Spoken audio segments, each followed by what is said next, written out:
Oi pessoal, eu sou o Rafael Targino e nesse vídeo a gente vai falar um pouquinho, uma introdução sobre o Scrum, vamos falar um pouquinho da história de como o Scrum surgiu, a origem do nome, mas também principalmente falar sobre seus pilares e os seus principais valores. Então vamos começar aqui no, nessa pequena introdução sobre o Scrum.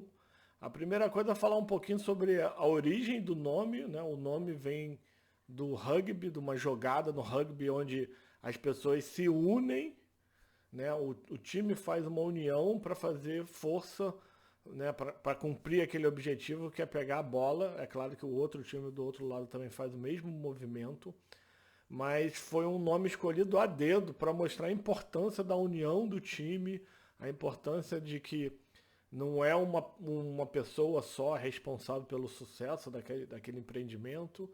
Pegar essa metáfora que no jogo você ganha quando tem um time bom, né?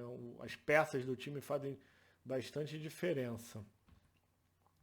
E quem que criou o Scrum, né? Da onde surgiu? Então o Scrum surgiu desses dois caras, o Ken Schwab e o Jeff Sutherland. Eles criaram isso ainda na década de 90. O Scrum, ele nasceu antes do Manifesto Ágil.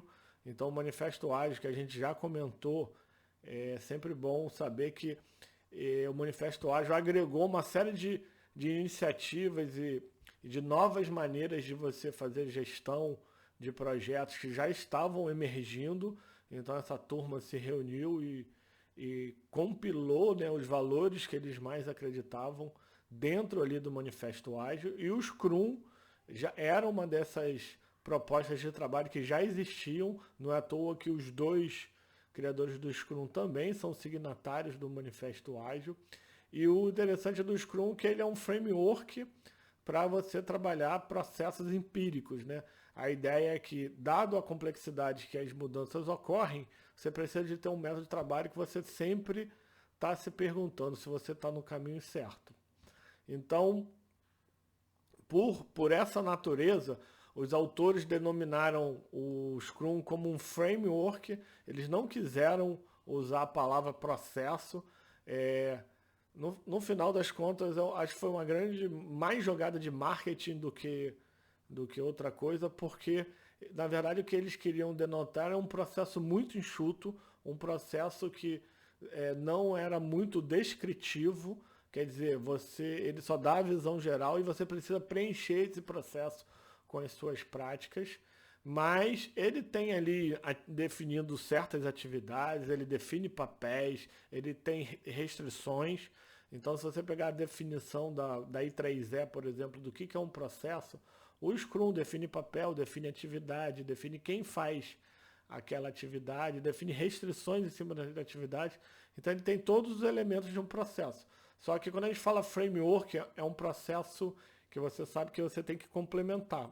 Ele não vai te dar todas as perguntas. Então ele é quase um processo de muito alto nível. Então a gente prefere chamar isso de framework, e também foi uma jogada deles de se distanciar da palavra processo, que ela tinha um caráter de pesado, principalmente ali no final da década de 90, quando a gente tinha processos como o RUP e o CMM, CMM na época, mas depois transformou em CMMI, mas eram processos, quando você falava a palavra processo, você lembrava, caramba, vão ter 37 papéis, 1.233 atividades, então tinha uma conotação muito negativa a palavra processo ali no final dos anos 90 e início dos anos 2000. Tá? E o Scrum, ele parte de duas ideias simples, inclusive essas ideias discutidas bastante aqui nesse livro. Esse livro do Jeff Sutherland é um livro bem bacana para entender os porquês de cada um dos elementos que a gente tem no Scrum. Então recomendo fortemente a leitura. E desse livro aqui, nós temos duas perguntas, né? As duas perguntas, em algum momento ali na introdução, no capítulo 1, ele fala justamente sobre isso, né? O Scrum é baseado em duas ideias simples para se adotar em projetos, eu vou inclusive ler aqui, porque acho que são perguntas fortes. Por que não verificar intervalos regulares? se estamos indo no caminho certo e se aquilo é realmente o que as pessoas querem. Então essa primeira pergunta ela está com foco no negócio, na tua entrega, no resultado que você está gerando, no valor que você está criando para o teu cliente. E a segunda pergunta é, e por que não se perguntar se é possível aprimorar a forma como você está trabalhando para obter resultados melhores e mais rápido? Essa pergunta é especificamente falando sobre o seu método de trabalho. Será que essa maneira que a gente está trabalhando hoje não dá para melhorar alguma coisa semana que vem, no mês que vem? Então, basicamente, o que a gente faz é se perguntar isso a todo momento. Então, o Scrum, ele implementa um ciclo de feedback contínuo dentro do time nessas duas óticas, negócio e método de trabalho. Então, é um framework que implementa o famoso PDCA, o PDCA antigo lá do Deming, da década de 50 e 60. Eles arrumaram uma maneira de fácil de você implementar o PDCA. Tá? Não quer dizer que uma coisa que é fácil, às vezes é fácil de entender, mas às vezes difícil de implementar.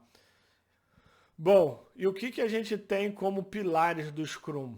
Né? Por que às vezes é difícil de implementar? Porque a gente não consegue estabelecer esses pilares e nem os valores que a gente vai ver no próximo slide. Então, quais são os 3 pilares do Scrum? Transparência, o primeiro, inspeção e adaptação. Tudo se baseia nesses pilares, né? Então, primeiro, eu prefiro começar pelo pilar da inspeção e o pilar da adaptação, e esses 2 pilares eles caminham juntos. É quase a mesma coisa. Porque dificilmente, se você ter um e não ter o outro, não vai te adiantar muito. O que é a inspeção e adaptação? Inspeção e adaptação é o ciclo de melhoria contínua. A gente está o tempo todo parando, se perguntando, então fazendo inspeção no que eu quero melhorar e verificando alguma oportunidade de adaptação. Então a gente parte do princípio que a gente vai fazer inspeção e adaptação a todo momento.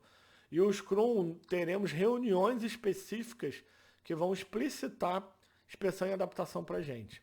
Só que para isso também acontecer, eu preciso de muita transparência, porque eu preciso saber quando eu vou inspecionar um artefato, inspecionar um projeto, inspecionar o resultado, eu preciso ter transparência de como as coisas estão acontecendo. Então, transparência também é super importante para a gente estabelecer confiança. Então, para a gente ter sucesso, a gente também precisa, além de inspeção e adaptação, ter a transparência. Então, esses pilares, eles sustentam uma implantação de Scrum bem feita, tá? E, além disso, a gente destaca os valores. O que são os valores? A gente precisa embutir no time Scrum, nas pessoas e também na gestão que está suportando esses times. Esses valores eles estão muito ligados ao sucesso de uma implantação Scrum. Então você precisa o comprometimento das pessoas, e aí o comprometimento não é eu me comprometer apenas com um prazo que eu vou entregar aquilo ali, mas um comprometimento em eu fazer o meu melhor, um comprometimento de eu estar participando 100% das coisas, eu estou realmente engajado. O outro valor importantíssimo é a coragem para a gente propor mudanças, a coragem para experimentar novas formas de trabalho, a coragem de experimentar novos caminhos. E a gente sair um pouco da nossa zona de acomodação, que é muito comum também de a gente ver. O terceiro valor é o foco, né? A gente focar nos objetivos que a gente tem, focar em trabalhar em cima das reuniões, então o foco também é um valor super importante. O terceiro é a abertura, no inglês vem openness, né? Então a gente traduz para abertura, que seria você estar aberto a receber novas ideias, você concorda, né, em experimentar essas novas formas de trabalho que provavelmente estão sendo propostas ali através da coragem. E o último é o respeito, né? Você precisa ter uma relação de respeito. Acho que acaba que no final isso vai também gerar confiança. Confiança também é fundamental para a gente ter sucesso nas nossas iniciativas. E qual é a estrutura do Scrum? O Scrum, como ele é um framework, ele é muito enxuto, ele só define 3 papéis, ele tem 5 eventos e 3 artefatos. Esses papéis, eles estão divididos entre alguém da área de negócio, todo mundo que está metendo a mão na massa a gente chama de time, é um papel de time, e a gente tem a figura de um Scrum Master, que é a pessoa que vai apoiar o restante do time a rodar e executar segundo as práticas do Scrum. A gente tem reuniões, a gente tem 4 reuniões e um evento que não é reunião, que é a sprint, e temos os 3 artefatos, o backlog do produto, o backlog da sprint e o incremento do produto. Os artefatos estão relacionados aqui aos requisitos e ao produto que está sendo entregue. Tá? A gente vai falar de tudo isso daqui para frente, a gente vai entrar em detalhes de cada um desses temas, mas para fechar essa introdução, eu trouxe uma foto aqui que é bem comum a gente ver a respeito para exemplificar como acontece o Scrum. Vou ligar aqui minha caneta, apontadora laser, e acho que fica um pouquinho melhor para vocês verem. Então eu tenho aqui o backlog do produto, cada tijolinho desse aqui, a ideia é representar um conjunto de requisitos, ou um requisito de pouco mais alto nível, e aí existe uma reunião chamada reunião de planejamento da sprint, onde a gente seleciona parte desse backlog para ser trabalhado durante uma sprint. Então o que é uma sprint?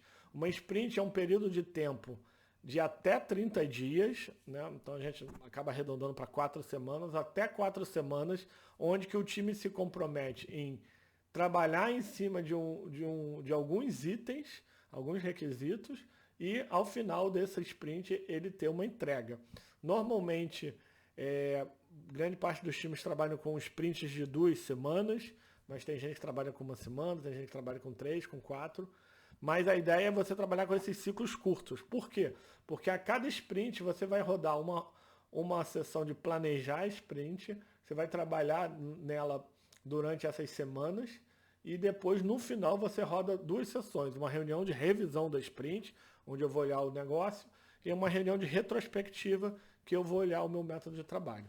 Então, nos próximos vídeos a gente vai falar um pouco mais sobre esses artefatos, a gente vai falar sobre os papéis do Scrum e também sobre essas reuniões, tá bom? A gente se vê nos próximos vídeos.